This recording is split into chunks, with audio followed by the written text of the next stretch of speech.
Жакында эле Бишкек шаарында 7 апрель Гоголя көчөлөрүндө жылуулук линияларында мындай чоң авария болду да. Ошого эмне түрткү болду? Alisher Ulaş, tıl asgaruç aytıp ketpedi. Баягы биздин тармактар эскерген 72% түздү да. 72% деген ошо биздин болгон жабдуулардын бардыгы 72% өзүнүн нормативдик эксплуатациялык мөөнөттү 25 жылды өттү дегенди билдирет да. Ошол авария болгон, ошол бузулуулар болгон 7 апрель көчөсүндө, тиги Чүй көчөсүндө, мына башка жерлерде болду, мына шаардыктар көрдү, башкалар көрдү. Бул мындай бардыгы ошол 80-90 жылы салынган тармактар. Сиздерде ошол боюнча мындай алдын ала иш-чаралар, пландар барбы? Качан алмаштырып бүтөбүз ошону? Биз аны андай расчетторубуз бар. Alisher Ulaş, биздин баягы мына каражат жетишпестиктендиктен биз мынау акыркы жылдары биз практикабыз мындай да, мынау жылдык мезгили, жылдык сезону бүтөрү менен биз анализ кылабыз. Кайсы жерде, кайсы сеттерде, кайсы тармактарда көбүнчө бузуулар болду. Анан ошол жерлерди оңдогонго аракет кылабыз. А мындай жалпысынан оңдой турган 72%-ын тең оңдош керек, ушундай да. Жалпы канча каражат кетет? Быйыл ремонт иштерине биз 200 миллион сомго жакын пландаштырып атабыз. Жана реконструкциялоо иштерине бир 700 миллион сом. 700 миллион сом болсо толук кандуу реконструкция болуп бүтөбү? Жок, бүтпөйт. Ошого сиздерде смета барбы алдын ала? Кандай кылып оңойбуз? Же дагы жеңилдетилген насыя алабызбы? Же болбосо өзүңүздөрдүн мүмкүнчүлүктөрүңүздөр болобу? 1 жылгабы, 3 жылгабы бөлүп оңдойсуңарбы? Анткенде маселени чечиш керек да. Бул боюнча Alisher Ulaş азыр бир инвесторлор менен да иштеп атабыз. Негизи мындай алмаштырчу нерсе болсо бул 200 километр магистральный трубаларды алмаштырыш керек да.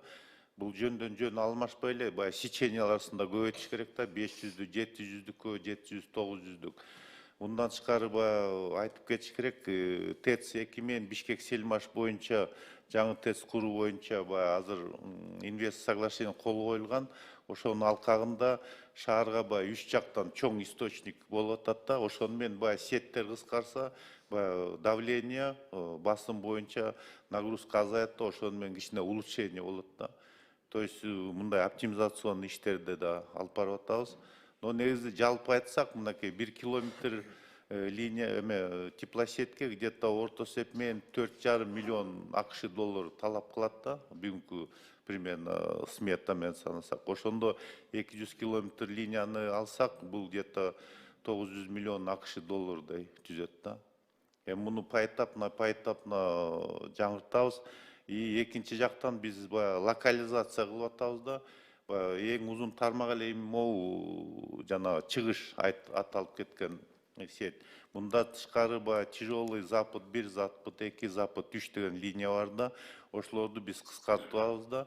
И чыгыштын өйдө жагында 11 микрорайонго чоң котельный салгантабыз. Ошону менен да өйдө жагынан кертип, ылдый жагын режимин жеңилдеткен ошондой жумуштарда стратегияда бар да, пландарыбызда. Рахмат, Талай Аскарович, мындай да, сиз азыр жакшы сунуштарды айтып атасыз да, могул ТЭЦтерди курабыз, давленияны көтөрөбүз деп.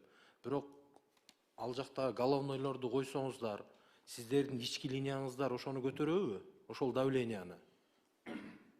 Ооба, мындан тышкары биз индивидуальный тепловой пункт деп коет. Ошондон да быйыл 1835 коюлду. Ошону менен распределение да кылып атабыз да. Буюрса аркы жылы ушул жумуштарды быйылкы кийинки кыш мезгилине чейин дагы көп жумуш планда буюрса. Себеби аткарыла турган жумуш көп. Анан азыр Кудайга шүгүр бюджетибизде акча кенен болуп, мындай ушундай экстренный случайларга кеңири эле муктаждыкка карап бөлүнүп жасалып эле келип атпайбы? Канткенде ушундай аварияларды алдын алабыз, шаар тургундарын үчтүп койбойбуз деген максатта иштешибиз керек да. Ошондуктан албетте бул мисалы мондай жеңилдетилген насыялар менен же болбосо бир инвесторлор менен ошого утурлай эле өзүңүздөрдүн тариф тармагында бир катар карап, өзүңүздөр мындай акча үнөмдөп, өзүңүздөрдүн каражатыңыздар менен дагы бир частьтан баштап кетсеңиздер жакшы болмок да. Негизичи сунуш катары бул.